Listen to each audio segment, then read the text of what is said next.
Hello, welcome to Off the Shelf Reviews. I've got something to tell you. I've got something to say. And I'm Gary.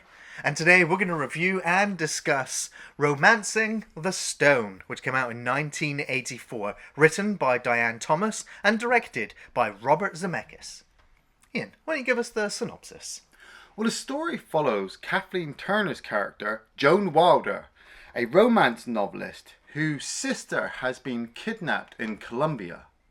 Joan has to go to Colombia and go on a bit of a treasure hunt to find a stone to be able to trade for her sister's life.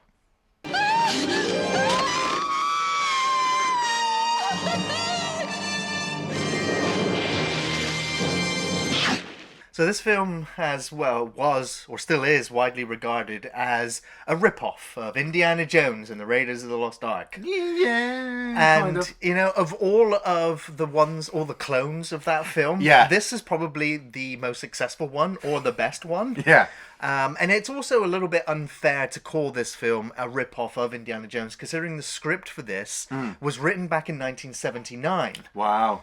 Before Indiana Jones was even a thing. But then you could also say, well, the script for Indiana Jones was also written before this one. Yeah, but the fact that neither film was made, it's really silly to call either one a rip-off. Yeah. What you could say is that at least this script kind of got a revival because studios were then looking for something similar to try and match the success of Raiders. Yeah. And it's kind of tragic. You know, the woman that wrote the script, Diane Thomas, she was like working as a waitress. Right. And Michael Douglas, who was the producer for this film, Yeah. was just like, I'm going to give you $250,000. We want this script. And then Michael Douglas took it to all the film studios and they all said no. Yeah. And so then he was trying to finance the film.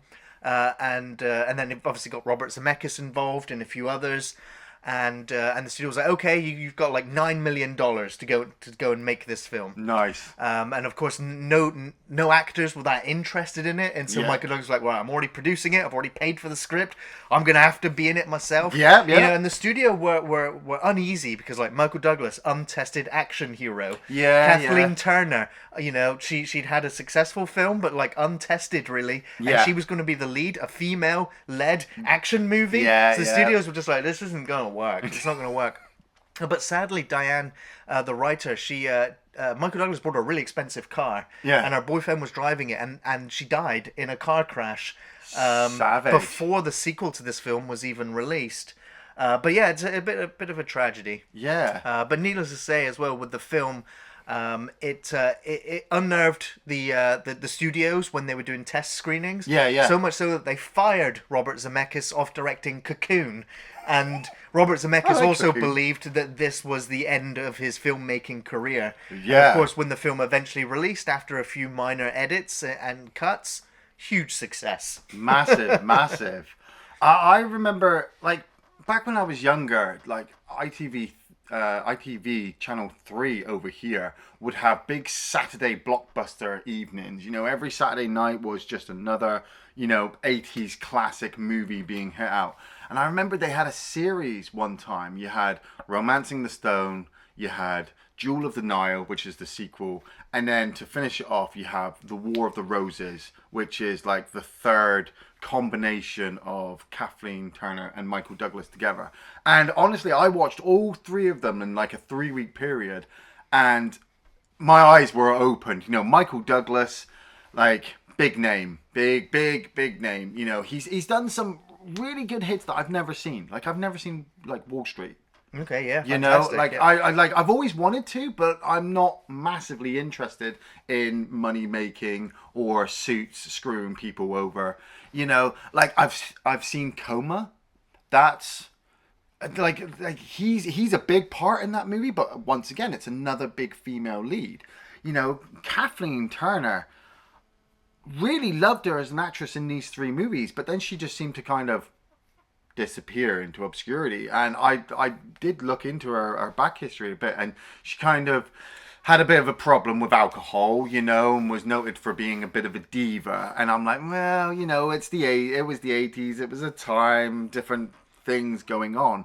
But I'll always remember just the way this movie, or these 3 movies, I suppose, with them together made me feel. You know, especially this one, female lead. Like, I totally forgot. I've seen this movie maybe a million times, and I'll probably forget it every time I watch it. But she starts off. She's the romance novelist, Joan Wilder. I always say it like that because of the guy, Joan Wilder. I love your books. John Wilder? The John Wilder? The film starts with almost an adaptation of one of her books in live action. Yeah. And it's a Western setting. Yes. And it looks really good, doesn't it? It looks really authentic, like you're about to watch a Western movie. You can easily get confused. You sit there like, hang on, what? But you've got the narration, and then you've got the bandit coming in and undressing the woman, and she manages to kill him and escape. And then her lover comes and saves her from the rest of the band. They catch up with them. Looks strangely familiar, that man on the horse. Yes, yeah. I mean, he's silhouetted. Very well. It's her dream version. And so a lot of this introduction, like a lot of the epilogue and prologue, was kind of changed because the studio was just like, oh, we need to emphasize this character some more. And so Robert Zemeckis, I mean, I think there was also 3 other script doctors as well to treat the script. They added this entire section where they had like her publicist taking her out for a drink and just going, look, you're a hopeless romantic. Like, look at this this spread of men at the bar. And she was like, nope, nope, nope. Oh, that one's into nope, nope, nope. And it was just trying to establish her being hopelessly romantic and not being able to put herself out there to find somebody. Well, she's happy the way she is, isn't she? I mean, we don't know much about her, success as a romance novelist, but we can see from the posters and speaking to her publicist that her books do very well. Yeah. And I've watched this film a million times. What got me was this time I watched it, I played with the idea that all of this is just in her head. Sure. Well, I mean, she's writing a book. She's writing another book, and certain things match up with certain things that she's done in her book so well that I was like, I've never noticed this before. Like I said, we realized that her sister, Elaine Wilder, played by Mary Ellen Trainor, her husband has been kidnapped and killed in Colombia over this treasure map, and the map itself has been sent to Joan in New York. I'm assuming it is, and so once the sister has been kidnapped, Joan has to go to Colombia, and she's barely left the country. Right. Our publicist even says, look, you get sick on the escalator and you're going to fly to Colombia. Well, it's the traditional hero story, and it's the fish out of water. She's got to go somewhere where she's incredibly uncomfortable, can't speak the language, gets immediately lost, gets on the wrong bus. Everything's intimidating, everything is scary. There's these shadowy men that are offering her advice, but they're not very trustworthy looking. Or Manuel Ojeda playing Colonel Zolo. He was fantastic in this as well. He's just in the background every now and again. Like when he takes out the maintenance guy at the apartment, I forgot how violent it was. I was like, I don't remember this man dying. And the way that Joan, reacts when her apartment's been tossed. I actually thought, oh shit, did he kill the cat? Because he really comes across as quite imposing, quite scary, and the convincing way he gets her onto the bus, knowing it's going the completely wrong way. I'm like, oh yeah, he's out to kill this woman. Oh yeah. And it's not long before they're in the middle of nowhere. Yeah. And she wakes up and she goes to ask the bus driver, like, are we going to where we need to go? And he gets really confused, can't speak the language, and they crash into this Jeep. It's just in the middle of the road. Right, yeah. And so everyone ends up off the bus, like the bus is a write-off, and everybody wanders off, except for Joan, who ends up just sitting there, just completely defeated. Yeah. And I also just want to point out now that the director of photography for this film was Dean Cundy. Oh, who nice. I'll bring up whenever we discuss one of his films. Yeah. He's one of my favourite cinematographers, and the film looks fantastic having him on board. That shot with the bus coming along the side of the mountain, I was just like, your imagination goes, oh yeah, it's still part of the adventure, but that's actually somebody's bus route, right? Somewhere, and now the bus has been destroyed. That's somebody's livelihood out the window. Well, they were going to film in Colombia, but at the time there was a lot of reported kidnappings going on, so they filmed entirely in Mexico. But you watching it, you might not be able to tell the difference. I wouldn't be able to tell. But it's at this point, obviously, Colonel Zolo, he decides that this is the time he's going to make the move on Joan. And he, she's just sat down next to the bus on her massive ass suitcase. She's not knowing what she to do. She's in the middle of nowhere, and he's going to kill her for the map. And all of a sudden, we just see the silhouetted figure again on the hillside, just like we saw at the beginning.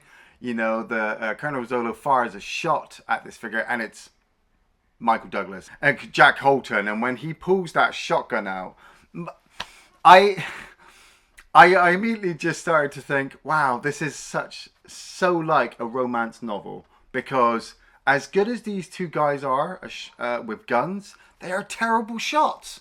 Like, no, they're not hurting each other at all. Jack just fires off like 20 rounds. Right? You see him put one shell in and then unload again. You're like, okay, right, it's fine.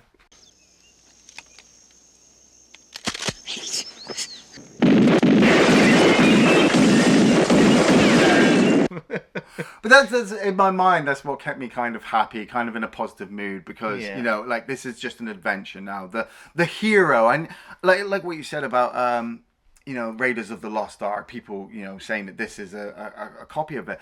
I don't see it like that, because I always kind of see Joan as the hero, the heroine. She's the lead. Not like Indiana well, it's been Jones. 25 minutes until Michael Douglas has turned up in the film. Exactly. So. And at the same time, Michael Douglas's Jack character doesn't seem to even be that much of a hero. No, he's a very selfish. He's out doing his own thing. Yeah. Like, whatever life has dealt him, he's now here. Yeah. And he's kind of stranded as well. His Jeep's just been trashed. Yeah. And all the birds that he had captured to sell had all been taken by the locals. Yeah. So he's pretty pissed too. And so he's about to just wander off and leave her.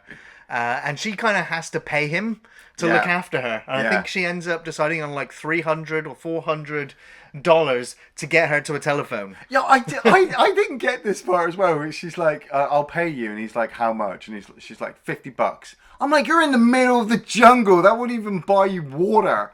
And they finally agree on like $375 in traveler's checks. So, like, I'm thinking, right, so she's going to immediately pay him as soon as they get to the phone. But she's a rich novelist, so why couldn't she wire him more money? Like, he wants a boat. This is Jack's dream, is to get a boat. And he's going to settle on $300. Well, he's got nothing right now. Yeah, exactly. So. And then, that's when we cut to them just, like, learning who each other are. Yeah. I love the fact that he's like, it's going to rain in about 10 minutes and everything I am is going to get soaked, and just the rainstorm.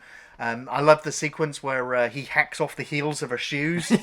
and modifies her clothes. Yeah. I love that moment where she's just looking at him like, you're going to carry my suitcase? And he just walks up beside her and then just drops it right beside her and walks on. And then later on down the road, he picks up her suitcase and just lobs it off the side. He's like, you don't need that. No. It's just going to slow us down.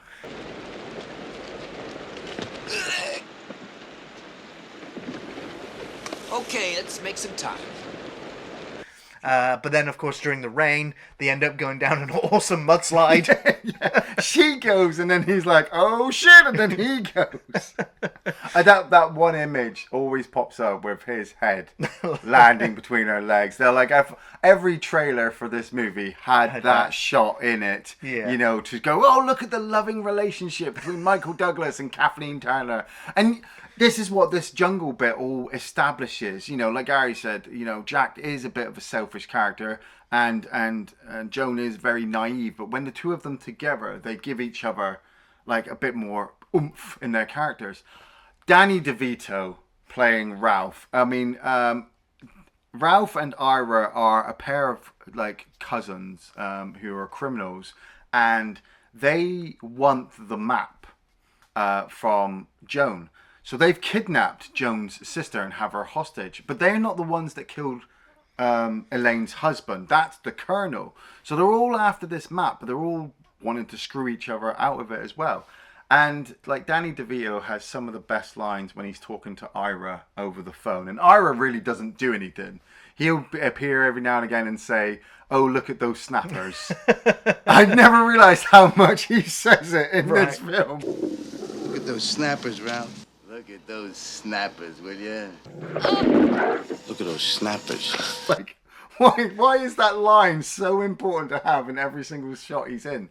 But like I said, the Ralph character with Danny DeVito, he's constantly following Joan. You know, he's there when when they're on the phone talking to her, convincing her to come to Colombia. He realizes she's gotten on the wrong bus. You know, so he's had to rent a car, and then he's had to travel through the jungle in this really crappy car. He's picked up Colonel Zolo. So now he's actually working with their enemy. And I love that little bit where they're in the car and he's like, no comprende inglés, you know, trying to... Or when he talks to Ira on the phone at the police station and he's trying to reach for his wanted poster. Yeah. Yeah, it's kind of... I mean, they're definitely the comedy element. Yeah. Absolutely. And it is a bit slapsticky and a bit... cartoonish, but it kind of really works. It's something nice to cut away to before we cut back to the main. Well, it all goes along with that whole adventure aspect. Like I said, I kept constantly thinking, oh, this is all just in our imagination, because everything is just working out really, really well. You know, like you said, when they went down that slide, they should have been dead. You know, when they hit the mud at the bottom, Michael Douglas is like, oh, that's refreshing. I'm like, malaria, dysentery. Like, you've probably got foot rot. Like, she's not going to get anywhere in those clothes. But it just goes along with the adventure. You know, they make their way through the jungle. And once they come to a plane wreckage, when they climb on board, Jack, starts to warm up to Joan's character. And Joan starts to feel like he's not such a bad guy. Until they get to the conversation about the map. Right. And that's where Jack's eyes start to see dollar signs. And there is maybe a little bit of a hint that he may screw her over for his own selfish gain.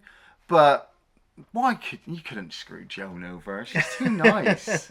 Yeah, but the film kind of leaves you with that question as to, how roguish is he? Yeah. But if you've seen enough movies, you know that the roguish type character, often or not, will turn out to be, make the right choice. Yeah. But yeah, it does leave you thinking that he's going to steal the gem and run away. But it's also a great moment just to build the chemistry between these two characters. Yeah. And you have the great moment where he finds the huge stacks of weed and chucks them on the fire. I love the look on his face when he finds that bottle of, I'm guessing whiskey or tequila. Yeah. But he's just, it's like, this is better than gold. This is better than any jewel he could find. And he just kind of smells it like... And he's, his face when he smells the smoke coming off the fire. Yeah. I swear this is the first time I've ever seen that scene. I must have seen this film a million times, and every time I've seen it, it's normally been on TV. And I think they've always tried to edit that bit out.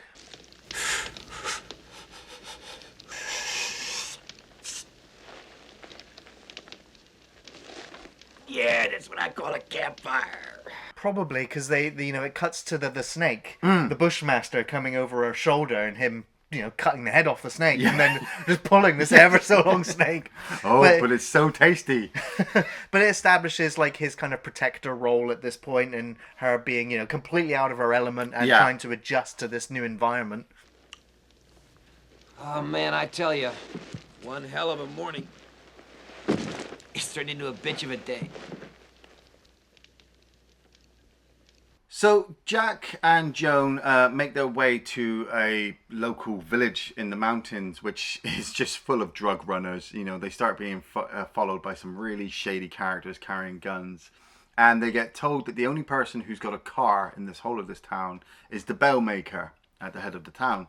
So they go there, and it's Alfonso Arau, I think that's how you say it, who plays Juan, the drug lord of this town. And I'll always remember him as El Guapo from the Three Amigos. He's done a lot of performances in a load of films. I think he was in The Wild Bunch as well.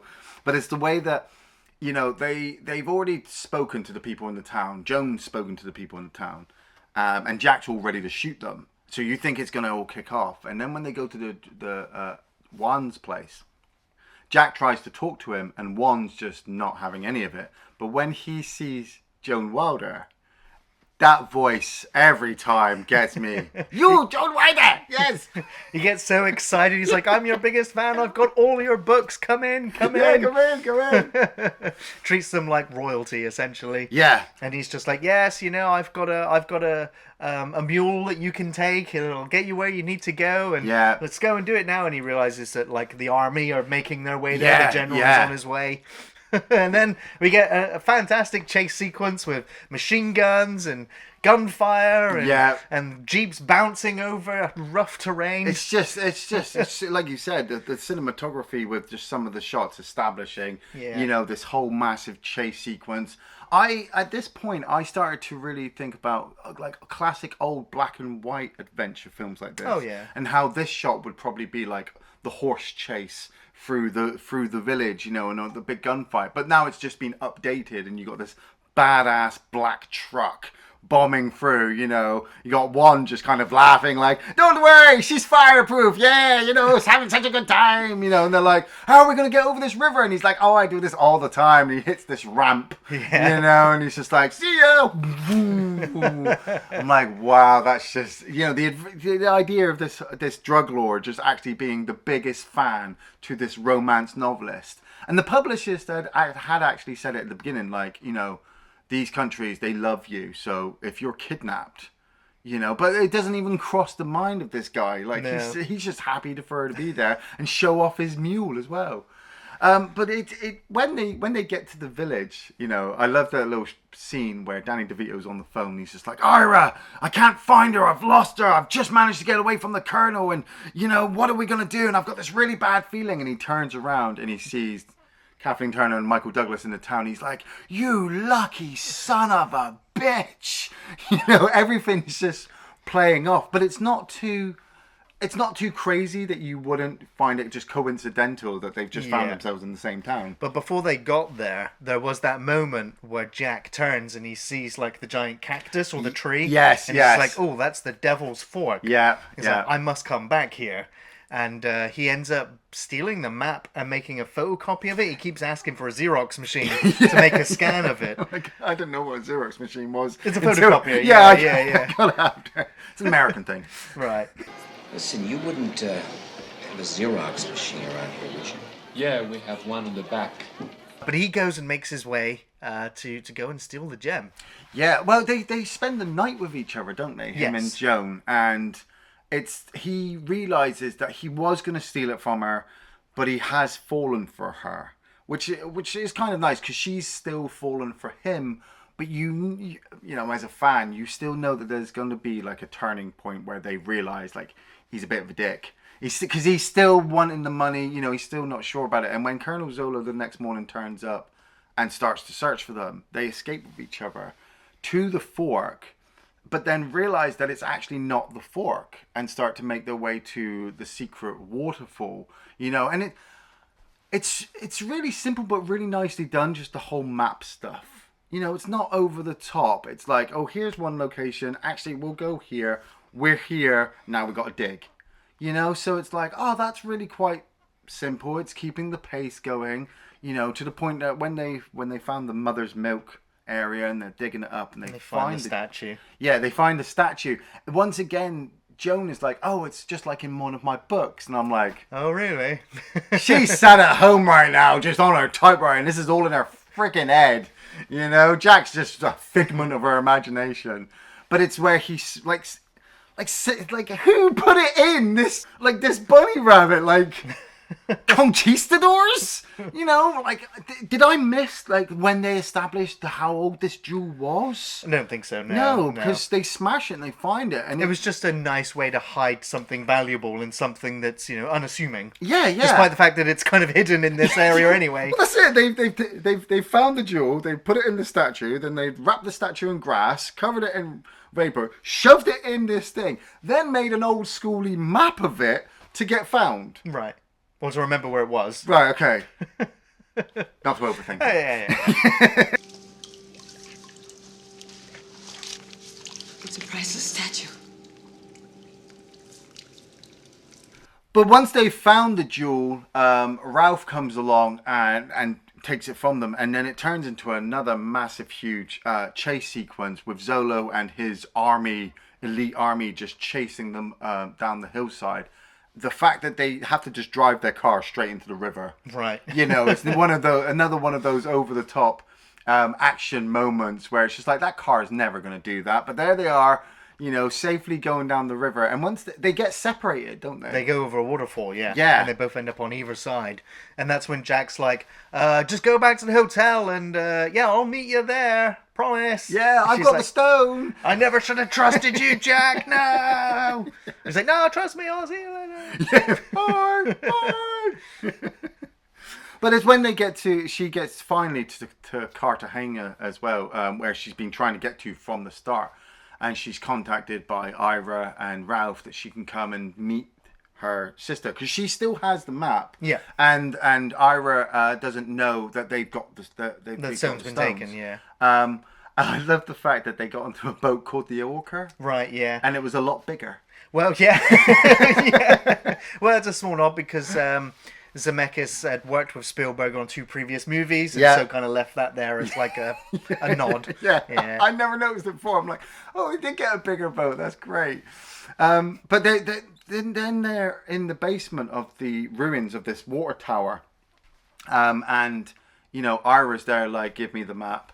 And she's like, yep, okay, give me my sister. And they get it. And you still haven't seen Jack at this point. So there's still a bit of a hint that Jack has just bugged off. But he then appears around the corner like, hey, did you miss me? And he's got a bunch of machine guns pointed at him because Colonel Zolo has turned up as well. And you get this kind of a bit of a big tense standoff. Oh, yeah. Yeah, you don't know who's going to shoot first, who's going to pass the stone, who's got Yeah. the map. But, you know, Jack gets hit in the crotch.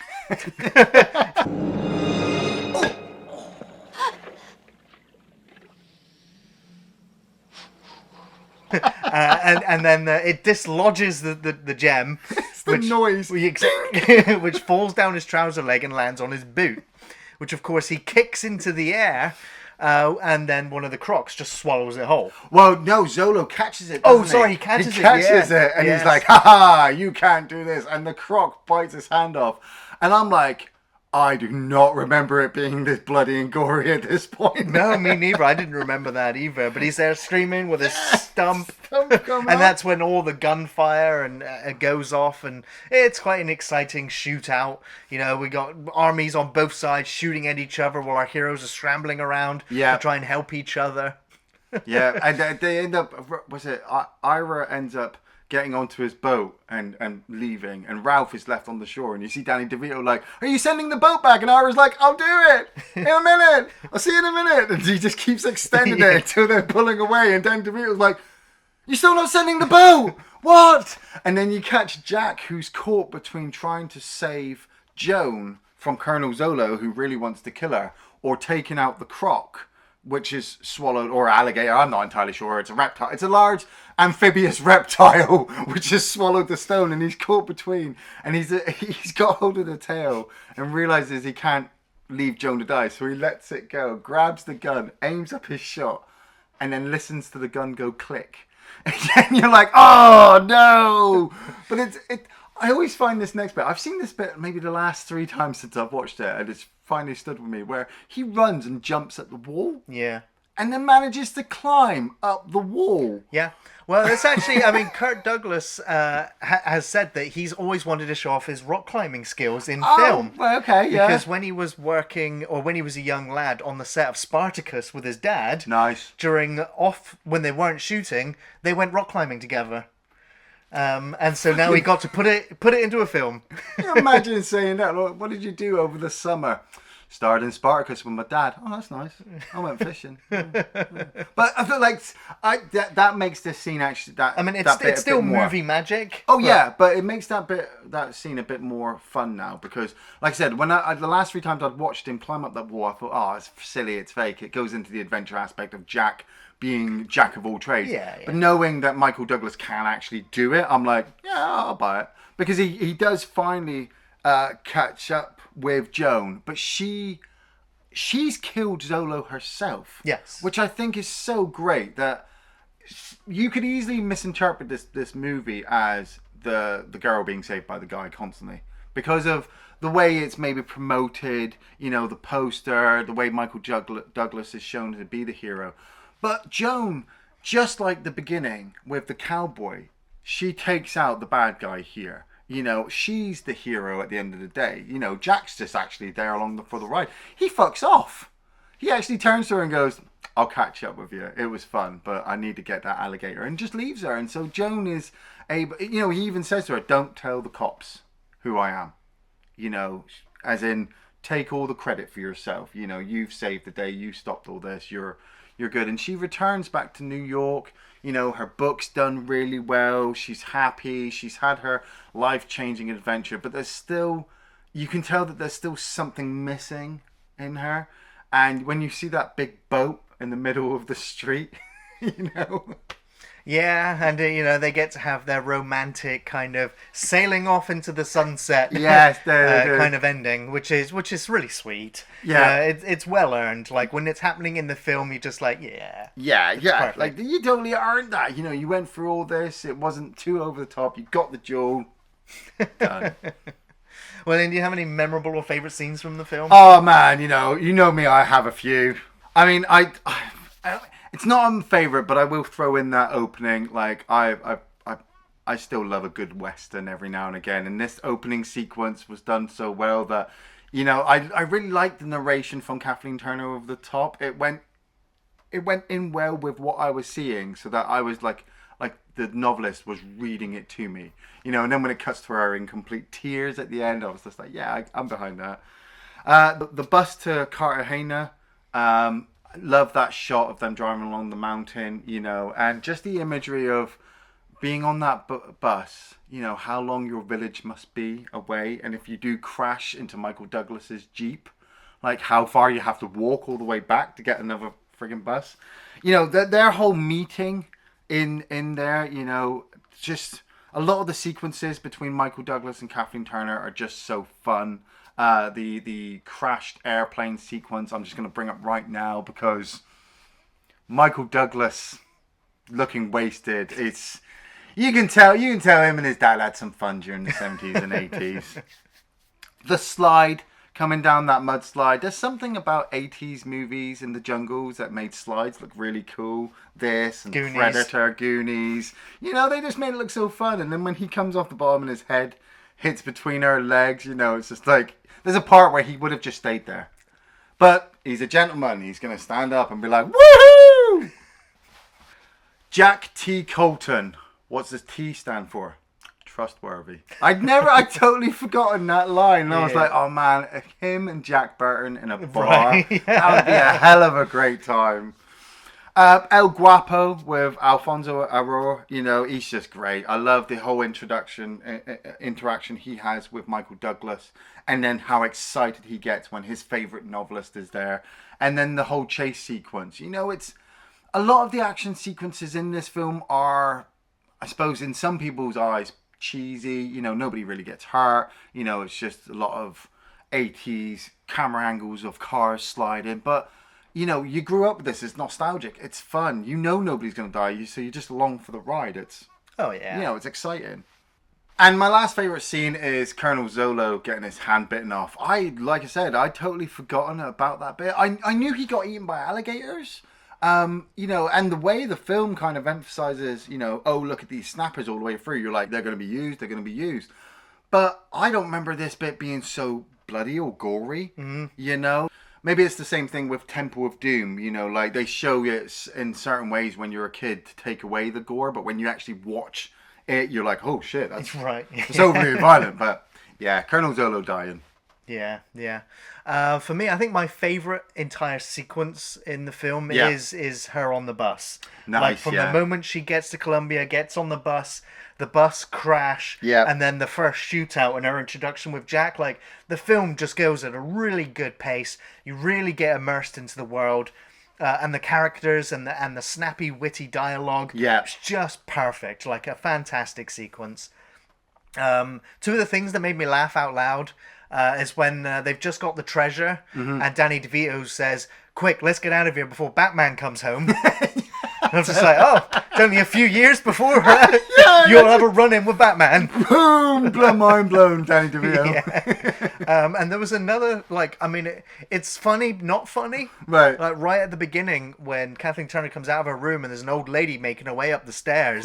And she's like, why don't you use the elevator? And the old lady turns and says, because of the rapists, dear. Yeah, I don't like to take it.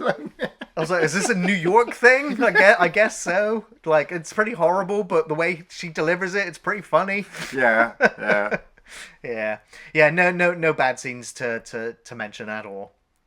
So Ian, do you recommend Romancing the Stone? I do recommend it. Maybe I'm being biased. Maybe I've watched this film far too much. Maybe I watched it at a particular time in my childhood that, you know, it really stuck with me. Like I said, I watched Romancing the Stone, The Jewel of the Nile, which, you know, isn't that great of a sequel, but it's still fun to watch. And War of the Roses, all three, one after the other, and the Kathleen Turner, Michael Douglas, and the Danny DeVito relationship just works really well. You know, is it Danny DeVito? Does he just work really well with everybody? I don't know. He's just really funny, especially in this.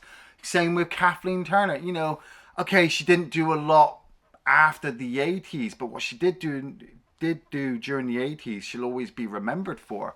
You know, and Michael Douglas, I mean, it's fucking Michael Douglas, really. Like, I want to say he's got bad films under his belt, but I need to go back and watch them to be able to say, actually, they're not his best films, you know. But he's done so much, you know, fucking hell, he's doing Spartacus with his dad, you know, at some point. So who am I to say what kind of good acting he does? Jack Coulter is a fun character. Joan Wilder, I'll always remember Joan Wilder. You know, she's great. Yes, definitely highly recommend Romancing the Stone. Yeah, it's an easy high recommendation from me as well. It's a very entertaining action-adventure comedy with charismatic performances by Kathleen Turner and Michael Douglas, and great direction from Robert Zemeckis. The cinematography by Dean Cundey is fantastic, as you feel totally immersed into the Colombian forests with all the dangers around every corner. Yeah. The story is light-hearted, and the villains at times feel completely inept and cartoonish, but it goes well with that swashbuckling tone of the story. Yes. It's very well paced and well written and very well edited film with great energy, flair, and you will easily be swept away with the characters on the trials they face. It's a solid, escapist, popcorn film that deserves to be watched and rewatched as it still holds up today. This really is good fun. It's a classic, I'd say, and once the adventure ends, you'll want to pop the sequel, Jewel of the Nile, right on afterwards. So, yeah, highly recommended. Thanks for watching Off the Shelf Reviews.